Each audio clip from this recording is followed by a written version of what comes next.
Hi Pisces! Kamusta? Welcome back to Pinay Angel Tarot. This is your December kapalaran para sa mga Pisces, Sun, Moon, Rising, and Venus signs. General love reading. Although maaaring may mensahe din sa career nyo. Depende kung anong cards ang lalabas.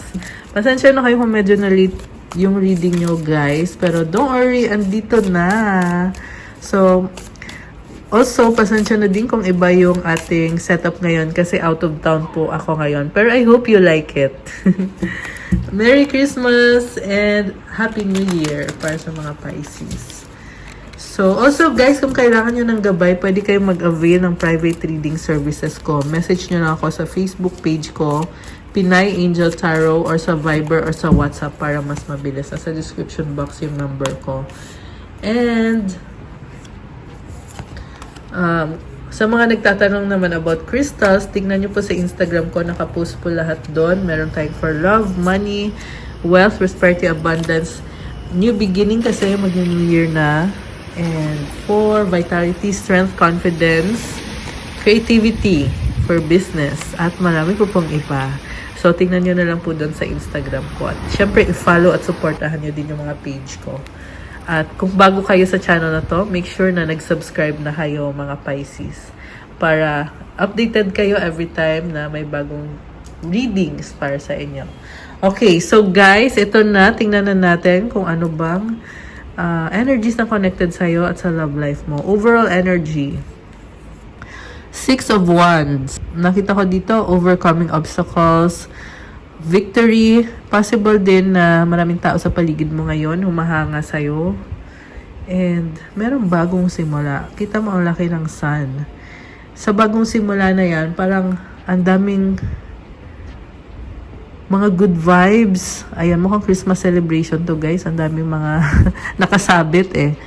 And ang saya lang. Okay. So, ang focus mo ngayon is of Swords. Okay, may nakita ko dito na gusto mong gawin sa love connection mo, pero nagdadalang isip ka, what crosses you is 2 of Swords. Kasi natatakot ka na baka magkamali ka sa mga desisyon na gagawin mo, or baka mali yung gagawin mo. Pero gusto mo yan eh. And nakita ko dito, wish mo yan. May mga stars. Also, nasa isip mo yung idea na yan, pero nakakaramdam ka din ng iba-ibang klase ng emotions. So, 6 of Wands. Parang lumalakas ang loob mo ngayon at full of passion ka. Dahil din yan sa sunod-sunod na success na na-achieve mo recently, Pisces. Kaya parang nakita mo sa sarili mo na, uy, kaya ko palang gawin to. Bakit hindi ko subukan? Ayan. What lies below is the Tower. O kaya naman pala ayaw mong subukan. Hindi naman sa ayaw mo, pero andun yung fear kasi magbabago yung sitwasyon. This is a card of transformation. Medyo shocking yung transformation. Kita mo parang nag-tidal wave dito, oh. Ayan. So, ganun ka-overwhelming. Pero, kahit overwhelming, magbe-benefit ka din naman. 'Di ba? Siguro sa simula lang yung struggle talaga. Okay, pertingnan pa natin guys sa cards mo. What lies above is 6 of Pentacles. There is give and take and ayan, pasensya na sa aso namin. Makulit. Parang nakita mo kasi dito na tuloy-tuloy yung connection nyo. May responsibilidad ka sa kanya. Kahit posibleng sa totoo, wala ka naman talagang responsibilidad. Pero very caring and nurturing ka kasi. Kaya nakita ko din posibleng tutulungan mo yung taong yan financially or support, some kind of support na ibibigay mo. What lies behind is 10 of Wands. Sinaktan ka ata niya eh. Nagkaroon ng burden or conflict in the past. Ayan.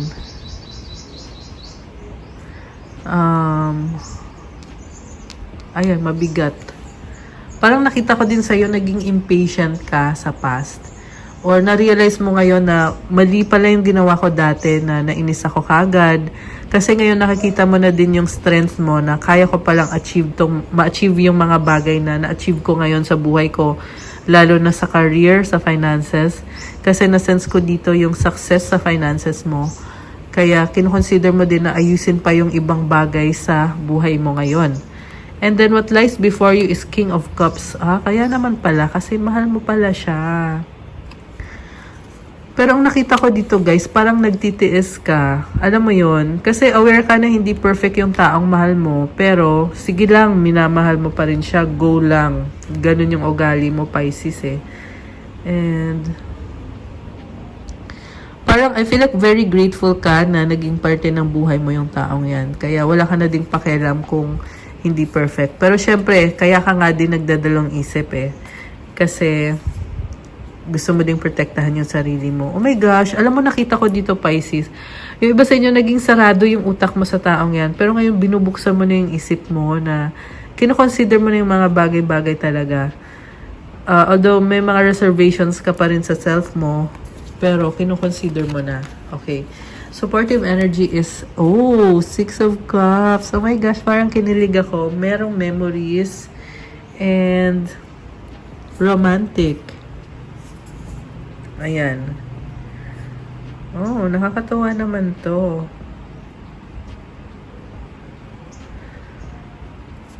Okay. Oh my gosh, yung energy ng person mo, the Empress. Guys, alam mo, in love siya sa'yo. Parang tingin niya sa'yo, ikaw na yung the one para sa kanya. And yung person mo, super attracted sa'yo. Nakakaloka. Ang haba naman pala ng hair mo dito eh. I feel like ang nangyari dito, nagkatampuhan, tumalikod ka, nainis ka. Kasi siya, nakita ko mahal na mahal ka niya eh. Parang iniisip nga niya na gusto niya magkaroon kayo ng future together. Gusto niya palagi kanya nakikita, nakakausap, nakakasama. Ganun siya. Mutual energy. Oh my goodness, 5 of Pentacles. So, may nawala talaga, no? Or, nagkaroon ng breakup or separation sa inyong dalawa. Kaya, kita mo, nilalamig sila, oh. Ayan, para kayong nawala ng tirahan, eh. Kasi, naging snow yung bahay ng mga mermaid na to, which is yung tubig or yung dagat, naging yelo. So, ganun kahirap yung sitwasyon. Pero, tingnan pa natin. Oh my gosh, 4 of Wands. Alam nyo, kahit na nangyayari yung pagsubok na yan, nafe-feel nyo pa rin, ayan, sinisipon na konsensya na guys. Nafe-feel nyo pa rin na committed kayo, masaya kayo, balanse, sinusuyo nyo pa rin yung isa't isa. Nakakatuwa naman to. Grabe. Ikaw na talaga, Aquarius tuloy. Sorry, Pisces. Baka ang iba sa inyo may kadil na Aquarius. Okay. Or meron yan sa chart nyo. Okay, mag-clarify tayo. Page of Swords, Curiosity. 4 of Cups. Na-curious ka, pero hindi ka masaya sa nakikita mo. Ayan. Curiosity, but discontent. 5 of Wands. Gulo-gulo na, Conflict, competition. Ang daming 5. Nakakaloka. So, andun din yung nape-pressure ka. 5 of Cups, panghihinayang. Alam mo, pero may lumabas na new beginning, Ace of Pentacles. Ayan. So, kailangan mo lang talagang ilaban. Medyo masakit to eh. Sa totoo lang, Aquarius. Aquarius na naman, sorry. Pisces. Medyo masakit tong pinagdadaanan mo. Pero at the same time, magdadala ng bagong simula. Ang masasabi ko lang talaga sa'yo for this reading today is pagpatuloy mo lang at laban lang. I-push mo pa yung sarili mo kasi nasa huli yung success. Ito ka nga, parang napapagod ka. Page of Wands. Alam mo, kahit napapagod ka, pero ang haba ng pasensya mo eh. Nag-a-adjust ka palagi. Kaya nagiging in favor din sa'yo. Pero may nakita din akong stress dito, lalo na sa kasama mo. Sa ibang tao, ayun, merong stress. Pero don't worry, hindi yan yung buong kwento, part lang yan. Okay? Baka isipin nyo yung buong reading stressful. Hindi. Yung part lang na yon. So anyway, Page of Wands, the Moon. Ito na nga, nanghihina ka kaya gusto mo magtago, gusto mo mag-isa. So may time talaga na kailangan mo i-recharge yung sarili mo. Emperor. Strength. Oh my gosh. Guys! Baka may kadi kayong Aries, Leo. Meron ding Cancer energy. And Scorpio, Libra, Taurus, and Gemini meron din. Ayan, although kahit naman anong sign pwede. So, ito kaya lumalabas dito ang tindi nito o Emperor and Strength. So, meron kang tinatagong lakas. Actually, tinatago ba? Oo, tinatago nga. Merong moon eh. So, siguro minsan, nakakalimutan mo yung lakas mo pag at times gusto mo mag-isa ka. So, reminder to sa'yo na in-nurture mo, alagaan mo yung lakas mo. Parang may nakita ko yung iba medyo nagagalit pa kayo sa person nyo or sa sitwasyon nyo. 10 of Cups, High Priestess. Oh my gosh, ikaw to oh, Pisces. Oh my gosh, 11-11. Nakakaloka. So, 11:11 on my clock sa 11 minutes and 11 seconds. Ayan. So, those are angel numbers.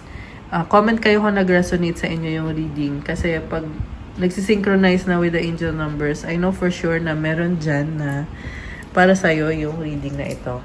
So, i-comment nyo para alam ko. And kita mo, 11 din to. Oh. Ayan. Itong 4 of Wands na nakuha mo, 11-11 din yan. Oh. O, diba? So, pag nangyayari yon, you are manifesting at sinusuportahan ka ng divine. I mean, pag nakikita mo yung angel numbers na yon, ganun ang kahulugan nun, guys. At sinasabi lang sa'yo na ipagpatuloy mo kasi sumasagot talaga ang universe at sinusuportahan yung pangarap mo. So, ito ka, High Priestess, nag-aaral, nagdadasal ka rin, connected ka rin sa face ng meron siyang sun tsaka moon, oh. Ayan. So, merong clarity. At the same time, tahimik ka lang habang hinahanda mo yung sarili mo. Malaki ang pangarap mo, hindi basta-basta. Kaya nga kanina lumabas si Emperor at si Strength. Reminder yan sa'yo na you are strong. Oh my gosh. And 10 of Cups, this is ultimate happiness card. Ayan. Death. Alam mo, nakakagulat din tong 10 of Cups na to. Kailangan mo din talagang mag-sacrifice dito eh. Pero ilaban mo lang yan, Pisces, kasi makukuha mo naman yung pangarap mo. So, ibig sabihin, worth it talaga. Worth it yung sacrifices mo, yung pagtitiis mo sa may mga toxic na kasama, stressful na paligid. Ayan, kasi sabi ko nga kanina, merong hindi ko na uulitin. Kasi ayaw naman natin yan eh. Ang gusto natin ma-attract is yung maayos niyo yung connection niyo, yung sitwasyon niyo. May iba din ako nakita na resonate when it comes to career. Although sa iba love, sa iba career. Sa iba both. Kasi yung readings naman natin, guys, pwede nyo yun, excuse me, yung sipon ko. Pwede nyo yan i-apply, 333, ayan, angel numbers ulit. Pwede nyo i-apply pareho sa love life at sa career. Ayan, so take it how it resonates. So, gusto ko ulit i-clarify yung person mo na lumabas ditong in love sa'yo. Okay, teka. So, 8 of Cups, 6 of Swords. Merong tumalikod. Bakit tumalikod? 4 of Swords. Ayaw isipin. Okay, tumalikod at ayaw isipin yung mga bagay-bagay. Natigilan na ako talaga, guys, kasi sunod-sunod, oh, kita mo nakatalikod din. Ito nakahiga naman to. Ayan. Natural lang yan, guys, part of the process yan. Siguro ang kailangan mo lang malaman is at some point kailangan mo pa rin bumalik. Okay? Kahit tumalikod ka na. Oh my gosh! Ito na nga, oh, lovers. Decision. Big decision. Hindi lang basta-basta ang decision. So, posibleng decision para to patch up things. Oh my God! Ayan. Nagugulat ako sa cards nyo. So, ngayon, you got here the world card. Oh my gosh! The world card and the wheel of fortune. Endings and new beginnings. Oh my gosh. Ang swerte naman ito. Si Pisces. Tapos Queen of Cups pa. Alam mo, sabi lang dito, pag natapos yan, you will receive your ultimate happiness. Lilipad ka na parang butterfly. Nakakatuwa. So, claim mo na yan ha. Congratulations. Sa person mo naman, yun nga, merong lumabas na tumalikod. So, posibleng ikaw yung tumalikod, pero iniisip niya yun na dahil nga tumalikod ka, hinihintay ka niya. May nakita din ako sa person mo na posibleng wala siyang gagawin na effort kasi gusto niya natural na mag-unfold yung situation, natural na alam mo yun, mag-reconcile kayo or kung ano man. Kasi mahal ka niya eh. So, wala na akong masabi sa reading mo. Ikaw na talaga, Pisces. Ang ganda ng huling cards mo. The World, the Wheel of Fortune, and the Queen of Cups. Congratulations. Congratulations! Nakakatuwa at nakakaloka. Ngayon, kukuha ko kayo ng mga mensahe na gustong sabihin ng person mo sa'yo ngayon.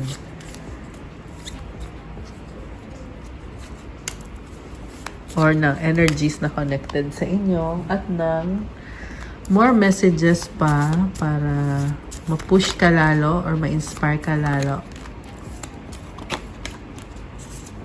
Oh my gosh! I love you! Wow! Sana well. Charot. How nice. Ayan oh. Diba? Sinabi ko naman sa'yo mahal ka niya. Uy! Guys, baliktad yung I hate you. So, I hate you in reverse. Diba? Una nag-I love you. So, pag naka-reverse yung I hate you, ibig sabihin, mahal ka nga niya. Posible din na dati kasi nagkaaway kayo Kaya lumabas yung I hate you. Although naka-reverse naman. Ayan. Nakakaloka. I need more time. I need you to make the first move. So, mukhang hinihintay ka nga niya. Sabi ko nga meron nga energy na ayaw niyang gumalaw kasi gusto niya naturally mag-unfold yung mga bagay-bagay. Posible din nakita niya sa'yo na ikaw yung overwhelmed with emotions kaya hinihintay niya na kumbaga kumalma ulit yung tubig at magbukas ng opportunities. I love this reading. And you have a bond. A love bond grows stronger over time. Wow. Admire. It's time to think of everything that you admire in your partner. Oh, nice. Ibig sabihin, attracted kayo sa isa't isa. Isipin mo daw kung ano yung na-admire mo sa kanya. Kasi magbibigay pa yan ng more strength pa sa inyo to pursue the connection. And lastly, yin yang. Oh my goodness. Baka meron kayong Libra sa chart nyo or baka yung person nyo ay merong Libra sa chart niya. So, like the yin yang symbol, twin flames contain an aspect of each other's character within themselves. I love this. Binabalansa nyo kasi yung isa't isa. So, nakakaloka. Alam mo, merong twin flame connection and soulmate connection sa readings natin. Kompleto yung masculine and feminine energies dito Meron tayong si masculine, yun yung si Emperor. Si Empress ay yung feminine. At yung si The Lover's card. Grabe! Ito The Lover's card nakuha mo Ito si feminine, ito si masculine, ito yung angel. I love this reading for you guys. So happy for you. Okay, guys. So, what I have for you, Pisces, for your December Kapalaran. Thank you so much for watching and for joining me here tonight. I-like nyo tong video na to. Make sure nakasubscribe na kayo, lalo na if bago kayo. And hit the notification bell para notified kayo every time may bagong videos. And comment kung nagustuhan nyo or nag-resonate ba ang readings para alam ko at para more readings pa kasi pag maraming readings at merong demand, dadamihan ko din or dadagdagan ko yung readings nyo guys. And kung kailangan nyo naman ng gabay kung meron kayong pinagdadaanan at gusto nyo magpa-reading, you can message me sa Facebook page ko and sa Viber or sa WhatsApp para mas mabilis. Nasa description box po yung contact numbers ko. And andyan din yung link para sure kayo na legit na account ko yan. Ingat lang sa scammers guys kasi meron pong sa Facebook, marami pong scammers guys, gamit yung pangalan ko, pictures ko, nagme-message sila na kunyari ako yun. Pero hindi ako yun kasi hindi ako magme-message sa inyo. Kasi wala talaga akong time na mag-message sa inyo. Unless kung kayo yung maunang mag-message sa akin, yun, sasagutin ko yun. Kung merong gustong mag-avail ng tarot reading services ko. Pero para sure na lang talaga kayo na legit na account ko yon, i-click nyo dyan sa link sa Facebook ko at sa Instagram dito sa ilalim ng video sa description box. And sa mga nagtatanong ulit about crystals, marami at iba-iba po. Ang ma-recommend ko sa mga Pisces is parang tumatawag ngayon yung amethyst for some reason. Dumaan sa isip ko amethyst na crystal. Although marami naman po, siguro kasi amethyst is opening of your upper chakras, your crown and your third eye chakras, which means na lalakas lalo yung intuition mo. Or kung may blockages ka sa part na yon, matatanggal. Anti-stress din ang amethyst, kaya pala. Yeah, amethyst is anti-stress talaga, guys. Pag suot mo siya, parang lalo kang na-energize. Talagang kahit na anong klaseng stress na yan, kayang i-dissolve ng amethyst crystal. Also, syempre, meron ding iba pang crystals for love, for attraction of money, wealth, prosperity, abundance, for new beginning kasi mag-New Year na, for manifestation, mental clarity, for communication and negotiation, and marami pa pong iba. Tingnan nyo po doon para kayo na mismo ang tumingin. Thank you so much, Pisces! Have a good day. God bless you all. Stay safe. Happy New Year and Merry Christmas, everyone. See you again soon, guys. Bye!